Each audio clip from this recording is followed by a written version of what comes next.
Hi, I'm Jesse Hirsch. Welcome to MetaViews. Recorded live in front of an automated audience. Today we've gathered the OG MetaViews crew to kind of talk about whether social media can be saved. Now, that may be a bit of a misnomer title. That's kind of what I'm hoping to get out of it. But often, as we do with what I'm now calling the OG Meta crew, we tend to take a bit of a random, spontaneous direction. So who knows where we're going to end up other than social media kind of being the frame. Because as we meet today on this very cold, dark day in January, where we should be honoring the great Martin Luther King Jr., we are instead lamenting the inauguration of Donald Trump becoming the first fascist president of the United States. And social media has been playing a role. And it's been interesting to see almost all the leaders of social media platforms not only donate money to the inauguration, but basically say, hey, look, boss, whatever you want. You want no moderation, you got it, no moderation. And maybe even TikTok may be subjecting itself to American control. So it seems like a historic moment when things are changing, things are up in the air, when it's an opportunity to discuss what should be, what could be, what is, and maybe even what has been. So this salon was partly instigated, catalyzed by David Mason, a longstanding MetaViews member. So, David, why don't you kind of set us off with the angle you wanted us to take, and in particular, why you think social media happens to be potentially in a pivoting moment? Yeah, sure. So, I mean, it's good to start by, trying to frame what we mean by social media. And I think to a large degree, it's like the Twitter and all the different sites where, the idea is you just kind of shout stuff into the void and you connect with people and you have a good time was kind of the idea. And, I'm not a huge social media user myself. I find it pretty overwhelming, but it can be useful.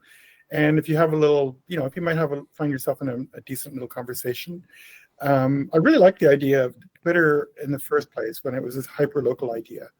They actually embedded everyone's latitude and longitude in every single tweet, and it was really more of a commons idea at that point because anyone could access that information, create their own views of it, and so on.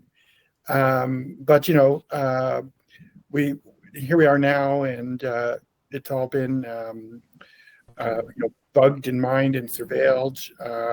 It polarizes people. It's just really almost designed for warping and distorting conversation. So what I wonder is, what should it look like? I mean, maybe it wasn't even a good idea in the first place because it's just so easily. I mean, maybe it's just not a good idea to put yourself out there, But if it is a good idea, what do we want it to look like? In order for people to be able to present their facts and perspectives and represent themselves and also, safely share cat pics. And I certainly, to your point about how much should we be sharing, is something I wish was more of a public conversation in this dawn of the fascist era, because this is all evidence that can be used against us. And I've been kind of wondering whether I should be deleting past histories or conversely being proud of it, right? And trying to be a voice that's an alternative to this. And of course, the other side, David, in terms of you kind of raising the question, what should it look like?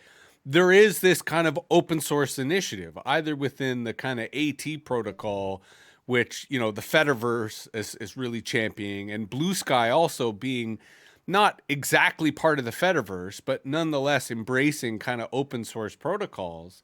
So there is movement, certainly on the developer level, if not also on the user level, with people leaving X or leaving Twitter. So Jeanette, I kind of want to throw to you only because I know that you've been going through your own kind of assessment, similar to how David's kind of thinking, should we have social media? What role does social media play? And I know, Jeanette, you're going through your own kind of reevaluation of where you kind of spend your time in social media and, which platform should get your attention or value. So where do you see us in this current spot? And to David's point, what should this stuff be looking like? What's your ideal kind of social media configuration? I mean, I honestly don't know. I do feel like it's one of those things where when you see it, you'll know that that's what it is. Two things sort of have been on my mind, and what David said kind of reminded me. One is that I've seen elements of this moment before.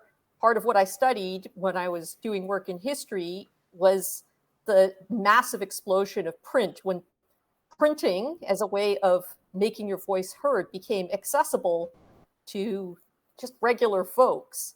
Um, Starting in the, if we're talking about the UK, for instance, starting in the 17th century. And of course, the natural consequence of that was the learned elites lamented that now every idiot had a megaphone, essentially, and that the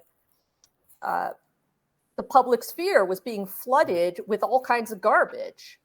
I think this happens every time. It's a double-edged sword. The other thing that it has been really bothering me lately is I have a mutual on Twitter, which I'm still on. I'm kind of still hanging on there. And this is a really super smart guy who I respect a lot, but he keeps banging on. He keeps reposting the same tweet, which is saying, in effect, oh, you dummies, you think that things like Red Note and TikTok are liberatory and subversive, but they are just, the most masterful propaganda control mechanism there is. And every time I read that, I think, dude, they're both. Why is that so hard to accept that they can be both? I think there's in lefty circles, there's this truism about that I think started with Audre Lorde, the master's tools can never be used to disassemble the master's house. But my experience of human beings is they hack everything. They subvert everything. It's engineers who think tools will be used for the purpose that they are designed for and nothing else. People are so perversely contrary, and you see this especially with children. They will do things you couldn't even imagine with a tool. And I don't think social media is any different in that respect. It certainly suggests that there are applications of social media that we haven't gotten into yet, that there's ways in which we could bend the platform, bend the medium, so that it has perhaps more resilient characteristics outside of the propaganda, outside of the kind of contagion of stupidity. Now, Stro, I want to bring you in to the conversation. Although, David, you just raised your hand, so if you want to do a hot pursuit, please jump in. Oh, yeah. I just wanted to, I'm sorry, but one thing that really has been on my mind for a long time is that,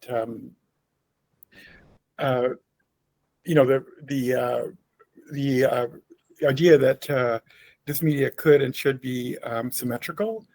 And in particular, the individual should be using the media to critique the system. But what has happened instead is that it's asymmetrical, and the system is basically being used to undermine the individual.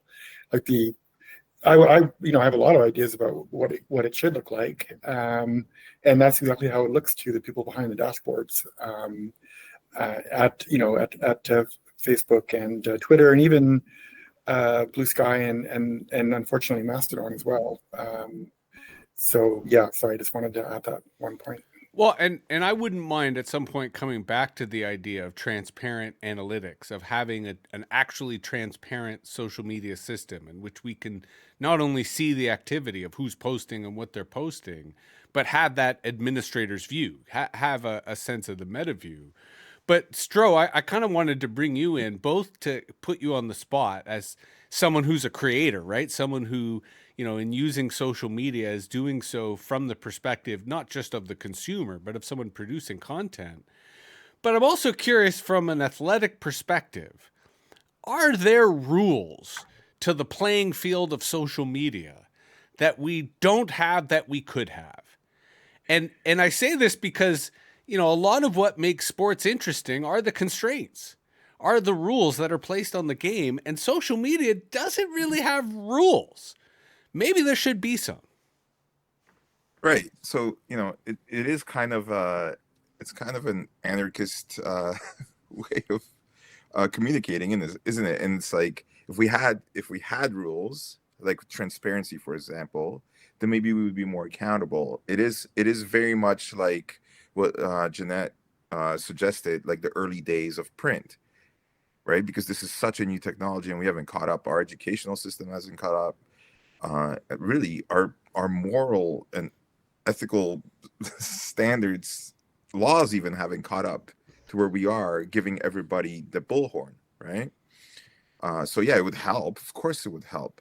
But how do you do that, right? It goes back to education, obviously. Like, because speaking as a parent, even this is how our kids socialize. Like, truly, it's this is where they learn their behavior from in so many ways. That's why our world is becoming so much more violent. Well, and that's arguable, but sexualized. Why there's so much more mental health issues when it comes to like how people see themselves, not just girls but boys too now, right?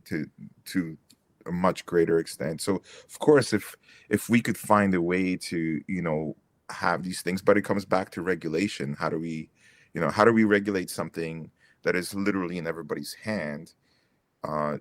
Do we need to control it, right? And I think long term that's going to happen when too many people are start getting hurt, or not, because of what, like, just even your post this morning, I was kind of skimming through it, talking about the how there's I forget the term you use, but basically it's you're screwed or you're getting screwed kind of a thing, right? So maybe you can tell me what that word was. I don't know if you remember. Well, it was like "sucks to be you" was the yeah, phrase. Sucks to be you. That's that's right. It sucks to be you. Well, how do we make sure that we have things in place, and that is the government's job to govern that, so that we don't cause harm with it, right? To kind of regulate it.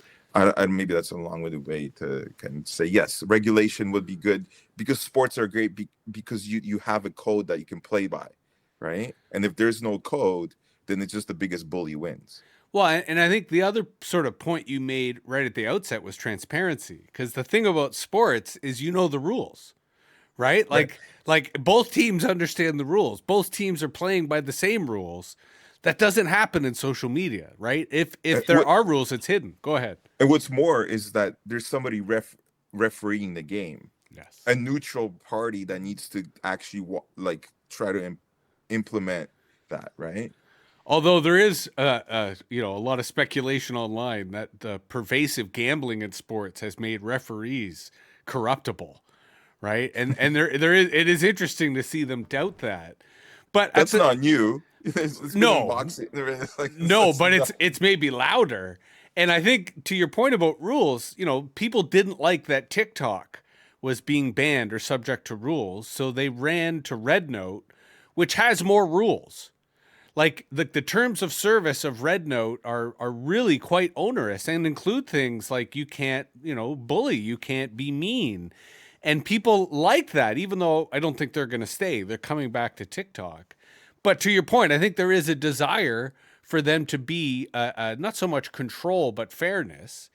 And yet Jeanette's point of, humans resist control, humans find ways to evade control, also has a dynamic here, I think, that is interesting. So Sharita, if I could bring you into the conversation, I'm curious where you fall into all of this, again, as a social media user, but keeping in mind, David's kind of a central challenge, which is what should social media be like? What should it look like? How should it work? Or maybe should it not exist at all?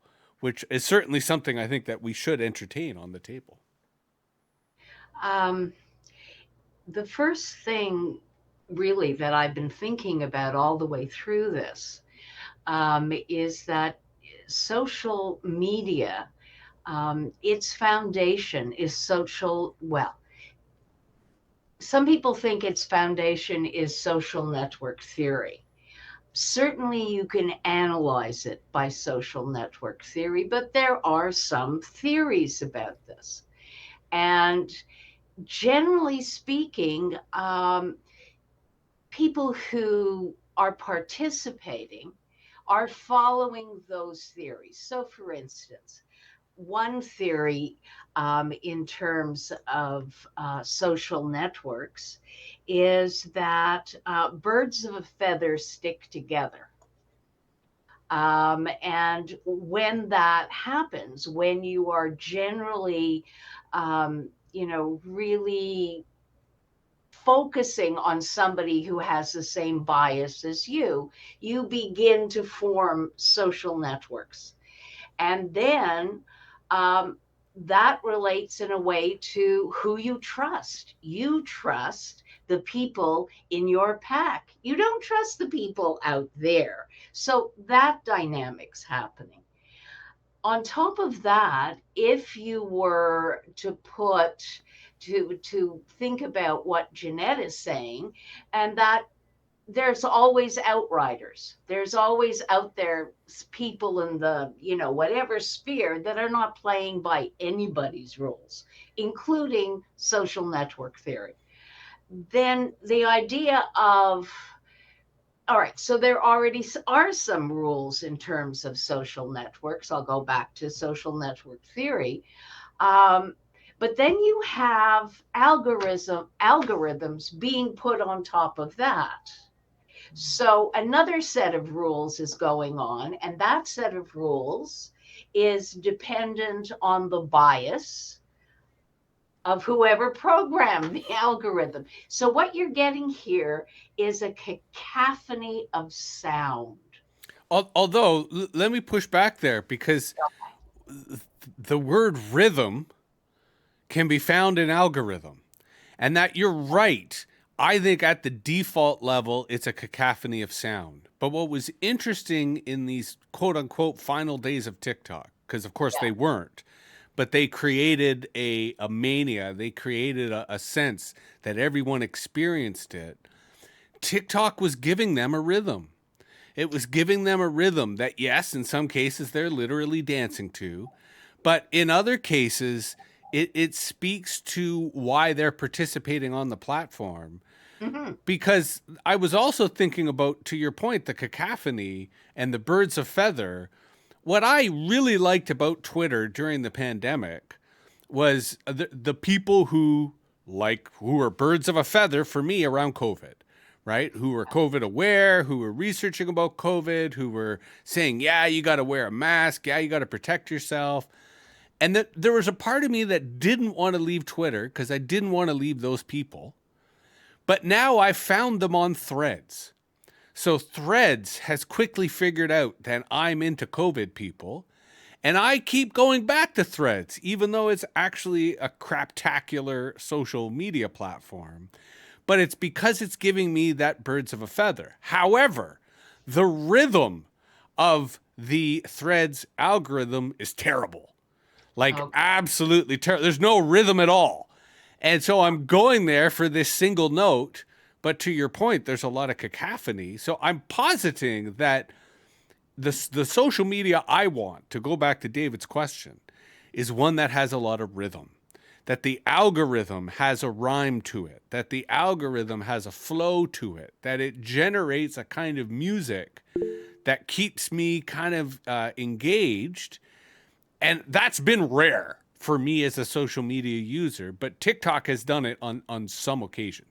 Stroh, please jump into the conversation. Yeah, what's coming to my mind when you're talking about birds of a feather, and just the rules around how these things, our social rules are built into our nature or whatever, is actually silos. I think the danger of social media isn't that we're birds, but that it's easier. The algorithm creates silos, and it's not a natural discourse, right? Like we're not like birds of a feather have or birds in general, right? They have a purpose in nature, whereas they're, it's I think that the real issue is that the algorithm, the rhythm itself, creates silos and structures that are impenetrable in a way, and that's why we've become so polarized, and that's why the world's so fucked, because, right, like we don't have discourse anymore. Like even this is a silo in a way, because who would be here with a really vehemently opposing position to what Although what we're doing. you raise a key point that I want to reinforce, because not only are we a silo intellectually, right, in terms of, the five of us kind of have, while we are different, we have a certain bias in common, which is a desire to talk about this stuff, right? A desire to hang out And problem solve, maybe, Sure, or understand things. Yeah. but we are, and this is interesting in terms of my relationship with all four of you, we are still a minority within the minority, because of the current MetaViews readership. Most are lurkers, right? Most are people who read it a lot, often like each issue, they'll read it 5 times. But they won't click on the like button. They won't post a comment. And they certainly won't post a salon. Because the other thing, to your point, Stro, about bias is the bias of participation. Not everyone who uses social media participates, right? We only see the people participating. We see the people posting, but we don't see the lurkers.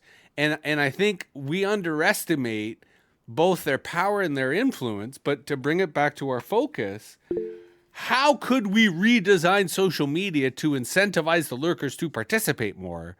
Because I'm convinced that social media depends upon participation, the way democracy depends upon participation. So, David, you just raised your hand. Please jump in. Yeah, I'm not sure about participation. I kind of feel representation is more important. And just what you were most recently talking about. So I really didn't sleep well last night, so I'm not going to have the most precise terminology here or even good recall. But it's become dangerous for a number of reasons. And one is that, the social media company or organization is, has a special access to what you're saying. And all their partners, and some of their partners can be very, very nefarious, have access to what you're saying. But also, anyone pretty much can sit there and scrape contents, and you'll see, like, one of the first things that happened when Blue Sky opened up, it became a refuge for left-leaning millennials, and people on Twitter started scraping their profiles and posting them on Twitter, right? So that's why, I mean, I think probably my most concrete way, just to put it out there, what I think it maybe should look like, and this is going to sound terrible in a way, but in a few ways, but it's kind of one system I've heard the description is the way that Google proposes to do advertising, and I'm probably getting it a little bit wrong, and it was panned, of course, because a company like Google will get hyper criticized, and they should. But my read of it was called Flock, and basically it would create a bundle of identifiers of who people are. And I think that's how you should serve social media, as a bundle of identifiers.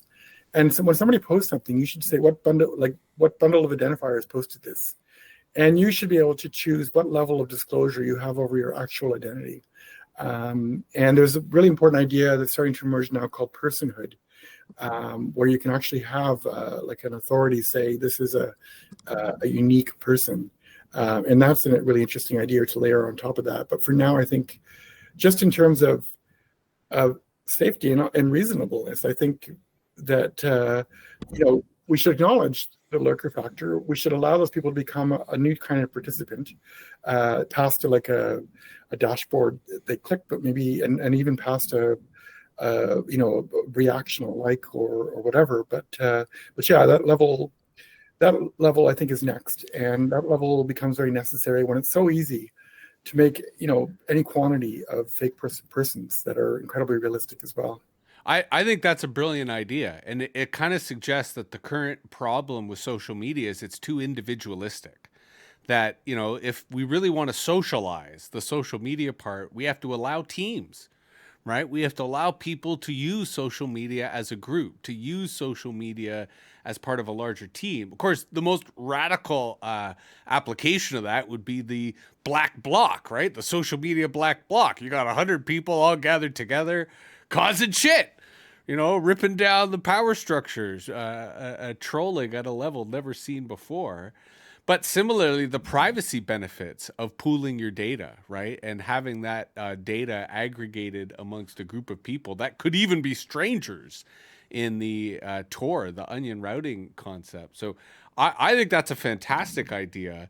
And, you know, certainly it could be as easy as sharing a password and sharing a VPN. But it looks like you want to follow up, David, please. Well, I guess another area that I maybe don't agree with some perspectives is that, well, I mean, there are ways that people who want to, you know, cooperate on whatever degree of benign or you know, kind of their own techniques of interacting with the world can do so anonymously. I personally think that it should be difficult but possible to discover who people really are. I think that's possibly an important component of the network design. Well, and yeah, like multiple court orders basically, and rigorous process. Well, the Chinese government at one point introduced what I thought was actually a laudable policy, which was controllable anonymity, which is the idea that you would be anonymous to companies, you'd be anonymous to the internet, but the government ultimately would know who you are. And granted, that depends upon your trust in the government. And it doesn't necessarily have to be the government. It could be a trusted third party, the way that we do have trusted intermediaries that work that way. You know, Jeanette, let me try to bring you into the conversation here, both in terms of the multiple threads that we've brought out. You know, whether you want to comment on David's notion here of the aggregate or group identity, both on the data side as well as the expression side. But also to go back to that kind of core question that we're trying to hit on, what could we do to make social media both a better user experience, but I would also elevate that to, you know, better for democracy, right? If what we're mourning today is the rise of fascism, what are the changes that we could bring to socialized media that ensures there was more people power involved rather than, you know, megaphones for billionaires? Well, you know, one thing, and this really has nothing to do with the issues around privacy, which are completely legitimate. But when David was speaking, I was reflecting on my time teaching in a classroom and thinking about how any teacher is going to encounter this issue of, you know, there's lots of students who are very eager to participate, almost too eager sometimes, and their voices dominate the room. And if you only paid attention to what was said in the class, you would have a very biased opinion of what that classroom was about, because you know, you'll have another group, probably the majority, who will only speak occasionally or when directly called upon. And then, of course, you have a group who do not want to speak at all for whatever reasons. And the challenge is, how do you include those kids or adults, depending on what group you're teaching? How do you draw them into the class without forcing them, right? Without making them uncomfortable? Because I personally made the transition over my life from deeply introverted to extroverted, and I hated the forced participation. You still do. Yeah, actually, I do still hate that. I don't like being forced on anything, but I was just afraid to make a fool of myself, and I didn't want to speak for that reason. I'm not saying that's the only reason people don't want to speak. I'm sure there's as many reasons as there are people, but how do we create a structure where, you know, those students feel comfortable having a voice? And just to throw something off the top of my head, you know, one thing I tried was just smaller forums. Sometimes that makes the difference. Someone may not want to speak up in a whole of class setting, but they are comfortable speaking in a group of, let's say, 3 people. And that we're in, you know, as part of a group, right, to speak to the aggregate identity. I Go mean, ahead. one of the signs I felt of rising fascism within the United States social media ecosystem was the average individual's fear of being canceled, which I always thought was absurd because, like, you have nothing that could be canceled, right? You don't have a TV show, you don't have a famous brand. But I would constantly, and I still do, would hear these people talk about, I don't want to get canceled, but, or I don't want to say anything because then I'll get canceled. I'm like, you're not in a position to be canceled. But in the US, the notion of being canceled was, to your point, the fear of being a fool, right? It was the consequence for exercising speech on social media. It was the consequence of speaking differently on social media. So, Sharita, I kind of want you to follow up on what Jeanette was saying, and as well as David, in terms of, responding to my desire to see more participation. And I think they're both sort of saying maybe we should be defending people's right not to participate or create alternate avenues for them to participate.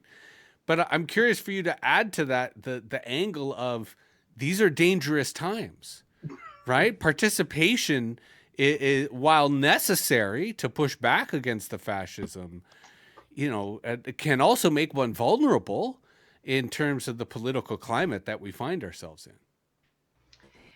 In terms of the political climate that we find ourselves in, I think we're all vulnerable. And I think that we have to fight back by small heroics. And small heroics are basically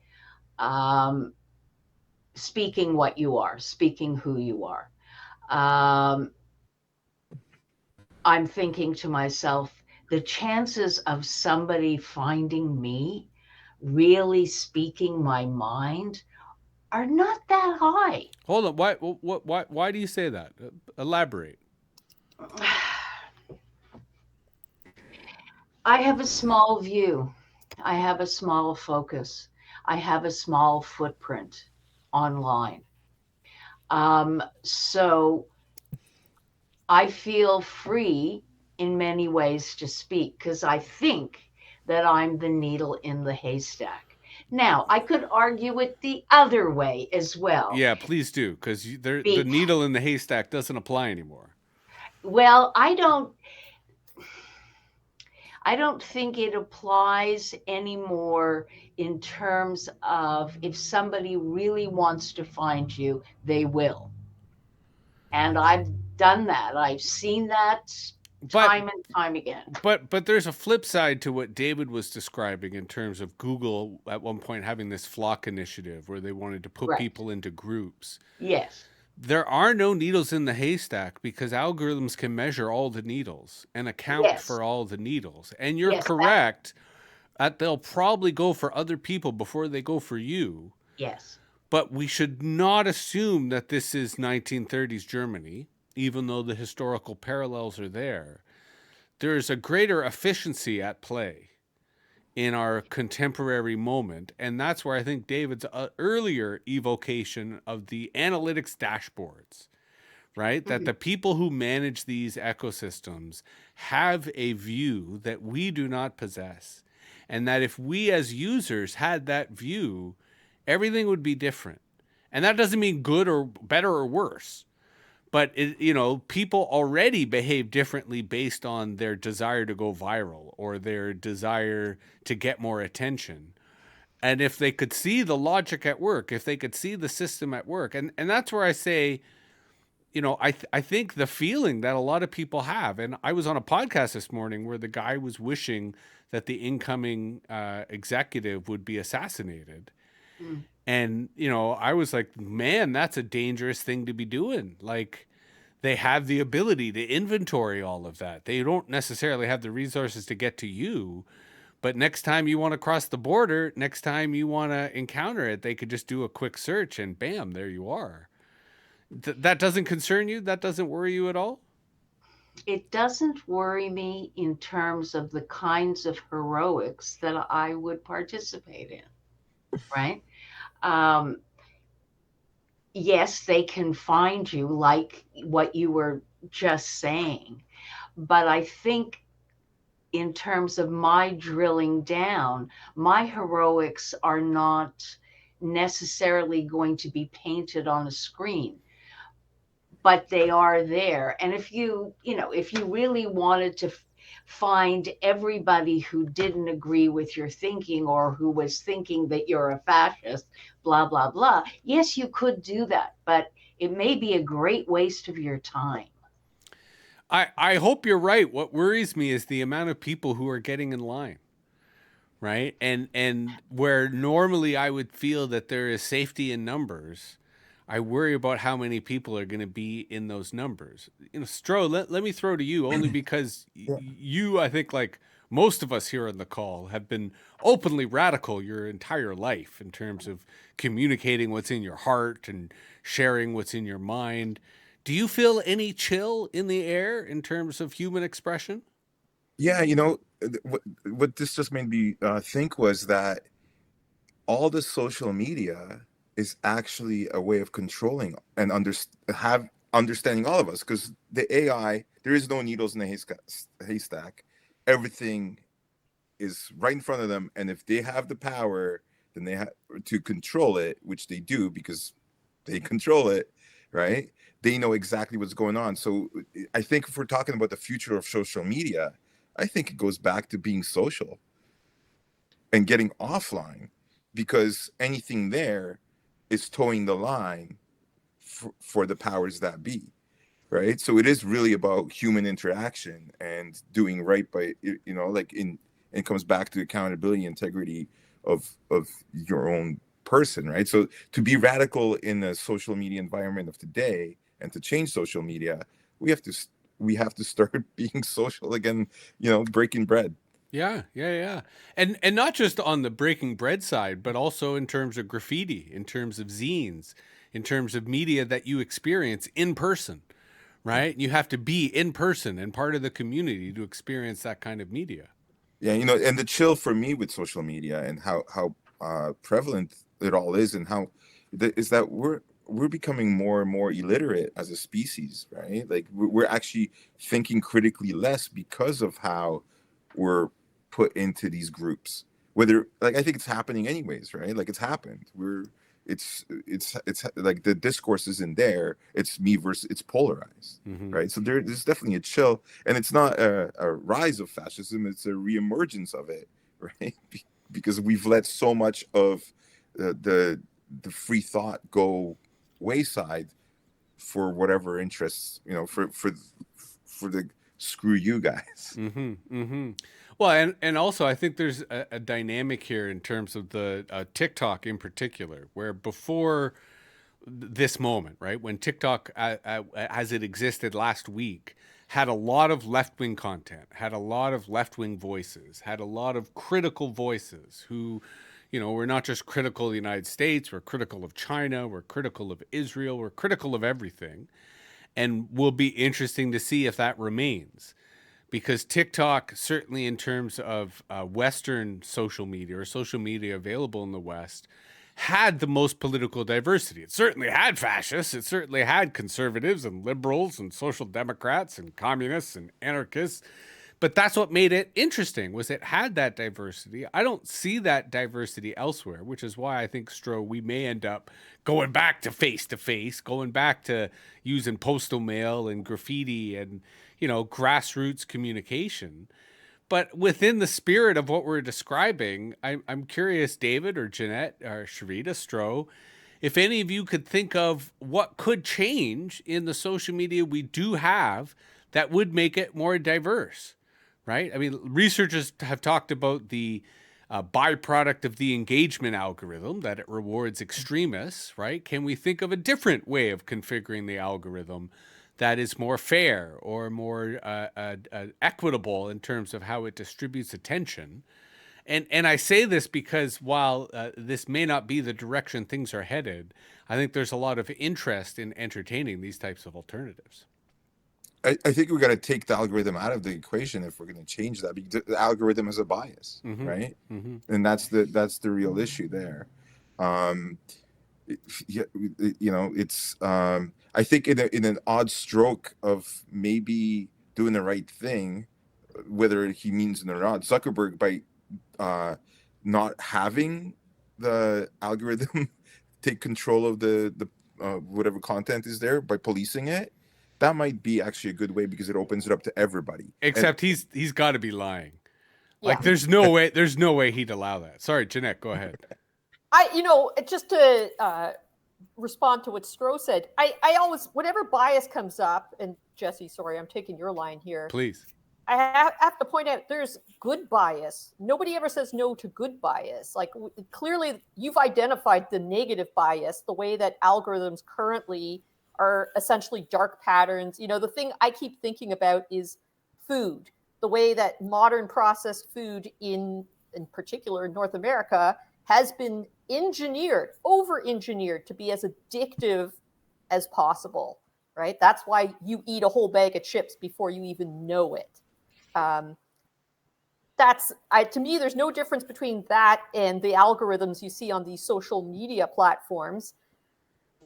So what's the solution to that? Well, you have to present people with an alternative that is just as satisfying, but is not, the playing on every atavistic drive you have to consume salty, fatty, crunchy food.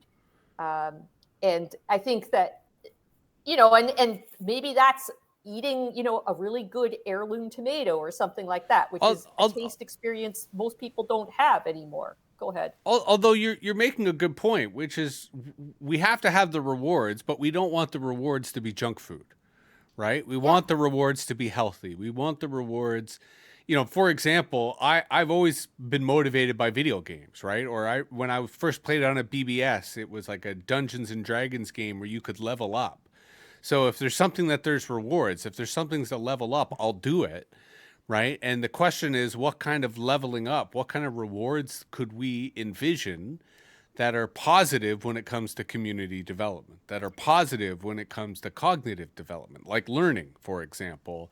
And could that be embedded into a social media platform? And I'm floating this not because I agree with it, because I think it could be kind of draconian. But what if, for example, before you're allowed to post, you have to share or retweet 5 other people's posts? So before you can add your own voice, you have to elevate other people's voices, right? As a way of kind of paying it forward before you then earn the privilege to participate yourself. Potentially easily manipulated, but I'm curious what you guys think of those kinds of social contracts being embedded into the logic of these sorts of platforms. Yeah, that has existed as an approach. I can't recall offhand. It might be not a popular system anymore, but I have seen systems before where you have to basically moderate before you can actually participate, as both as a kind of a CAPTCHA and as a way to make sure that you're serious about participating and you've spent some time learning about the community. I think it's a totally reasonable idea. I don't know if people would stand for it, but yeah. Go ahead, Stroh or Shrita. Yeah. So go ahead, Stroh. So what I was just thinking is, because a social media identity is an identity no different than the name you're born with or whatever. We all get to be born with it, and it's part of our educational system. So you don't have to post, but you have to graduate to have access and input, right? So you have to do a certain amount of learning or have a certain amount of level to be able to contribute to the social, to our conversation. You have to have a certain understanding so that we're not giving a soapbox to people that may not have a greater understanding, right? So you actually go through school. If you have your high school, well, then you get to use this kind of, and then the reward is you get more money. That's guaranteed income because you've achieved, and you keep leveling up that way through education. Mm-hmm. Sharita? I think there needs to be multiple interventions. However, one intervention might be that you encourage a form of cyber literacy where you learn how to game the system. Mm-hmm. You do that, Jess. Mm-hmm. Self-taught. No, but it's it's the hacker ethic. So you sort of embed this, and this was the earlier point about how humans are constantly evading attempts to be Exactly. controlled and are Exactly. constantly defying the logic and the rules. So what if you built a system that rewarded that, that encouraged that, that elevated that, but also You don't build the system, you build the human. you want to elaborate on that? I don't mean this as a great truth. All I'm really responding to is that you teach or you model, show people how to game the system. You don't, the system doesn't reward that. Right, right. You reward it, or whoever does, with the individual. And then the individual, their incentive there is To basically do what they want right, and not so much be influenced right. by those, around you. Now, mind you, that's only going to work for a certain percentage of the population. Most of us, in whatever area we want to think about, are sheep. Well, but and this evokes a whole other dynamic, which I'm going to put to aside because I have a separate question, Jeanette, I want to throw to you. But this kind of evokes the inherent elitism of social media. That on the one hand, Jeanette was kind of citing, with every media cycle, the elite feels threatened by all the new people who are able to use the media. But those new people essentially become part of the elite because you still don't get to a point of universality. We don't have universality when it comes to social media. And if anything, social media via influencers have created a new elite.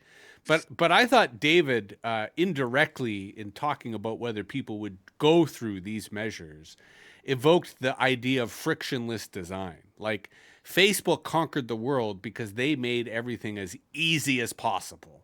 So that, in fact, all the idiots are on Facebook because Facebook makes it easy for them to communicate, to participate.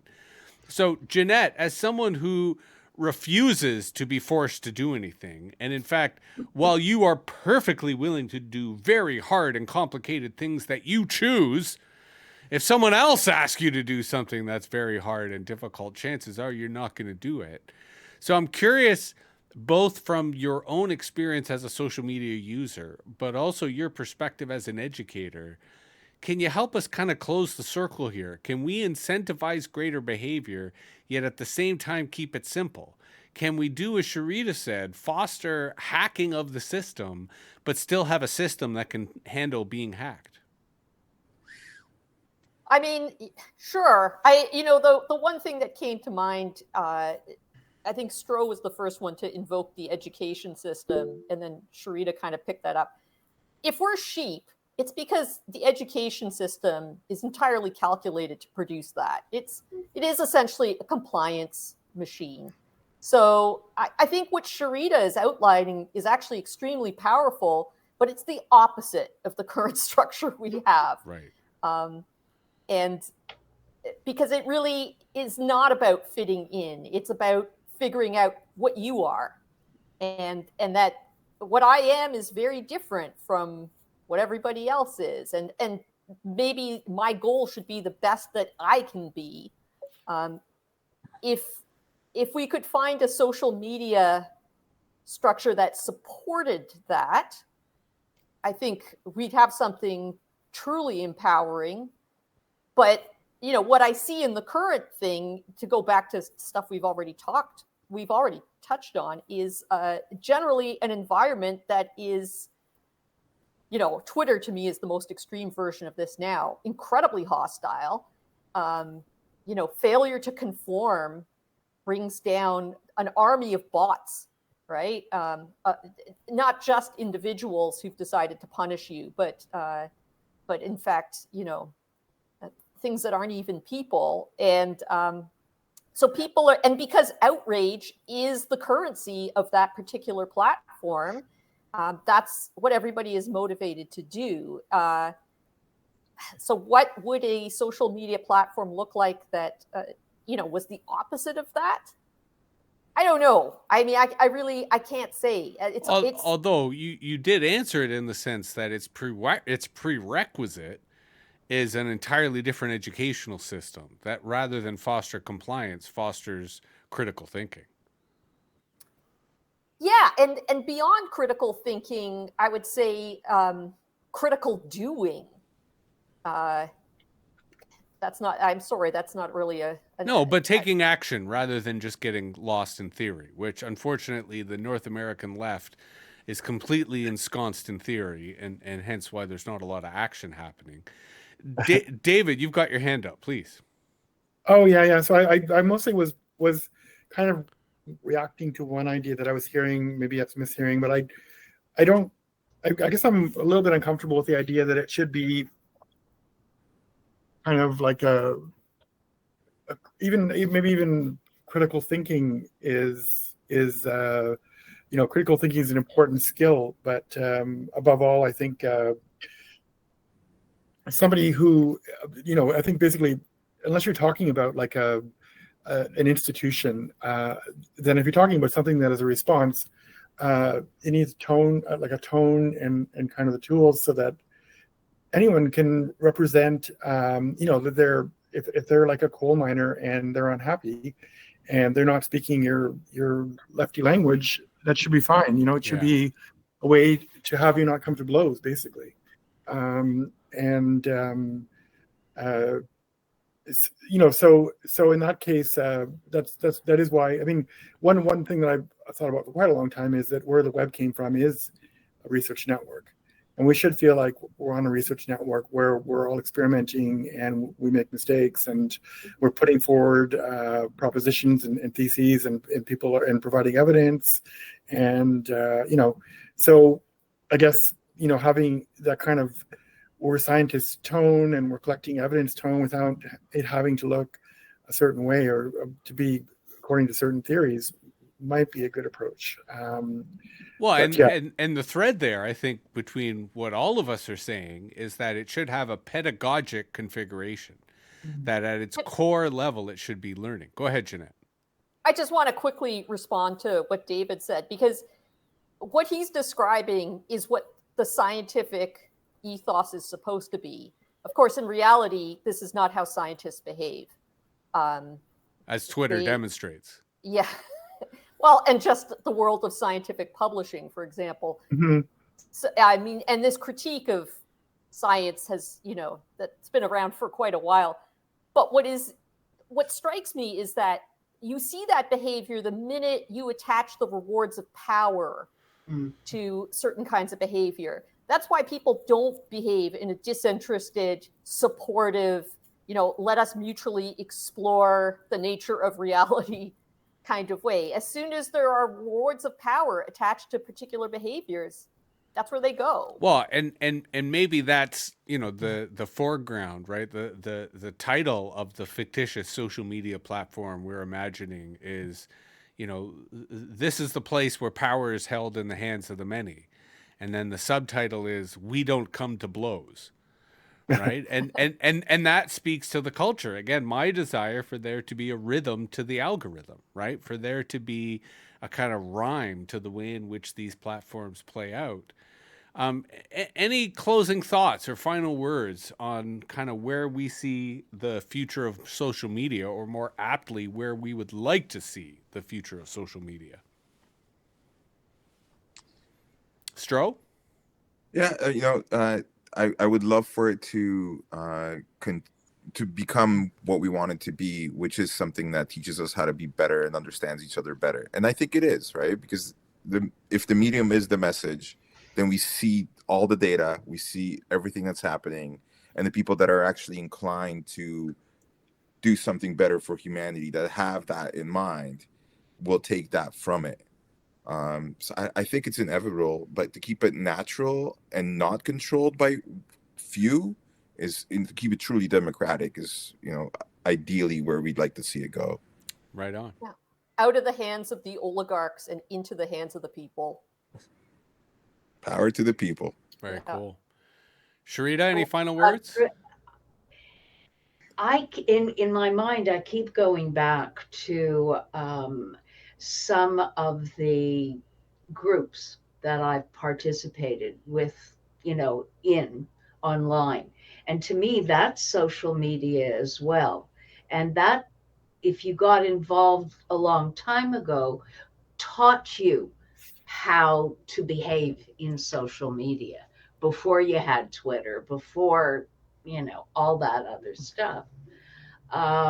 So I would be interested not in big monoliths, but in small cooperative types of systems. Well, and ultimately, that's, I suppose, one of the promises of the Fediverse. But currently, it would require far more widespread media literacy and technological literacy to actually have happen. David, any final words or closing thoughts? No, I appreciated it. In some ways, I think structure is an important part of it. Purpose and structure is an important part of it, and not being abductable by oligarchs and other forces. But it's and as well, absolutely, like breakouts and all these different kinds of things. But yeah, it's a hard problem, that's for sure. Mm-hmm. Well, and I think for me, kind of, I feel that all of us are of a certain vintage that we remember when media wasn't social, right? When media was broadcast, when media was one way. And maybe our frustrations is because the socialization of media hasn't been sufficient, right? We need the socialization of ownership. We need the socialization of control. We need the socialization of identity, all as ways to make our media more valuable, more useful to the rest of us. So thank you very much to our esteemed council of wise intellectuals, aka the OG MetaViews crew. MetaViews comes out relatively frequent at the moment. Not sure we're going to keep this pace up for too much longer. But by all means, find us on your social media platforms, especially the social media platform that we're expecting you to invent, that we will open accounts on as soon as it is available and offers an alternative to the dumpster fire that we currently find ourselves in. So with that said, we'll see you soon. Thanks.